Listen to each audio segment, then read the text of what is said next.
اور تکبر سے گردن موڑ لیتا ہے تاکہ لوگوں کو اللہ کے راستے سے گمراہ کر دے، اس کے لیے دنیا میں ذلت ہے اور قیامت کے دن ہم اسے عذاب آتش سوزاں کا مزہ چکھائیں گے۔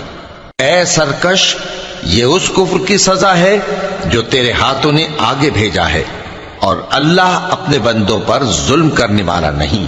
اور لوگوں میں بعض ایسا بھی ہے جو کنارے پر کھڑا ہو کر اللہ کی عبادت کرتا ہے، اگر اس کو کوئی دنیاوی فائدہ پہنچے تو اس کے سبب مطمئن ہو جائے، اور اگر کوئی آفت پڑے تو منہ کے بل لوٹ جائے، یعنی پھر کافر ہو جائے۔ اس نے دنیا میں بھی نقصان اٹھایا اور آخرت میں بھی، یہی تو صاف نقصان ہے۔ یہ اللہ کے سوا ایسی چیز کو پکارتا ہے جو نہ اسے نقصان پہنچائے اور نہ فائدہ دے سکے، یہی تو پرلے درجے کی گمراہی ہے۔